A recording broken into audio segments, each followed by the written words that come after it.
Halo has just finished its first season on Paramount Plus. It's the sci-fi TV show based on the very successful and long-running video game series, also expanded in comic books and novels and so on.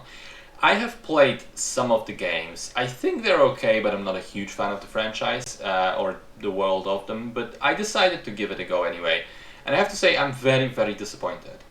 It's a ridiculously poorly made show which makes some promises with its solid first episode and then never delivers on any of them in the remaining 8. And it has a huge problem of being made for pretty much nobody. You would assume that it's going to be primarily for the fans of the games, for the built-in audience, but as it is with built-in audiences, they expect the adaptation to remain faithful and respectful to the original product that they love. Crazy, right? Apparently the showrunners straight up said that they were doing their sort of alternate timeline story version and they didn't really care about the Halo story and the world and the lore, but rather wanted to build their own versions of those characters and events. Well, shit. You can guess how that went. Some of the changes infuriated the Halo community. Just off the top of my head, having Master Chief walk around without his helmet all the time, or the Covenant having a human agent that they use. And by the way, the helmet thing, it might seem like a very small thing, right? But it's an iconic character that's known for never, or almost never, removing his helmet. Just his whole imagery is tied to that appearance, always being in armor, never showing his face.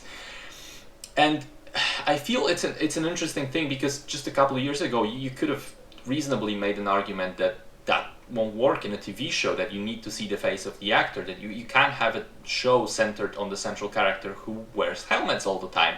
And again, a couple of years ago, that would have been a reasonable argument, but we live in a world where The Mandalorian exists, and that show really proved that you can make a show with a character who never shows his face, and it can be brilliant. It can be a really interesting part of that character.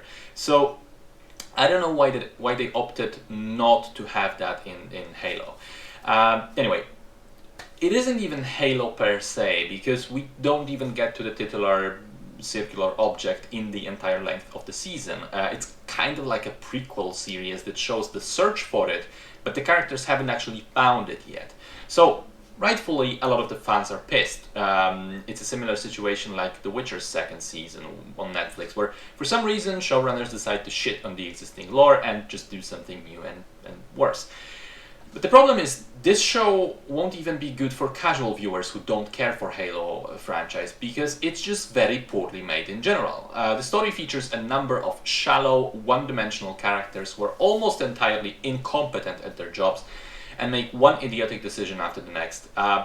It's also pretty slow, with the exception of the first and last episodes, which feature some admittedly good-looking action.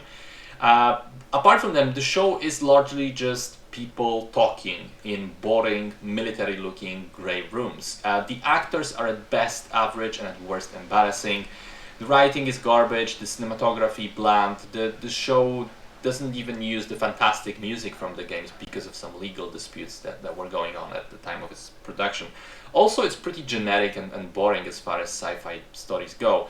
Humans find mysterious artifact, aliens want artifact also. Each side has a chosen one which can activate it, who'll get it first. Also, there is a side plot with a character named Quan Ha, which is possibly the worst B-plot I've seen in television history.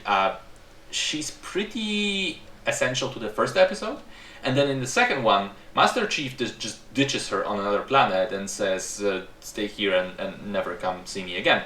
And then for some reason, we spent a lot of time which is devoted to following her on her quest to get rebellion going on her planet and defeat some cartoonish villain.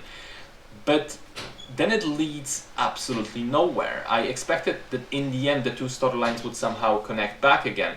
But no, it doesn't happen. Quan Ha's story just ends and we never see her again. What was the point of that? Is it just filler? Anyway, I think it's a real shame that another fan base has to suffer seeing their beloved franchise ruined by incompetent creatives, especially as there are nuggets of goodness. Tiny nuggets, but nuggets nonetheless. As I said, episode 1 and 9 have some solid action. in them, which gets properly brutal and fun looking. The armors and weapons look good, the alien CGI looks great. Some of the wide landscape shots of the planets are good, but it's just tiny things in the barrel of shit that the show is. And so save yourself the time and watch something else, seriously.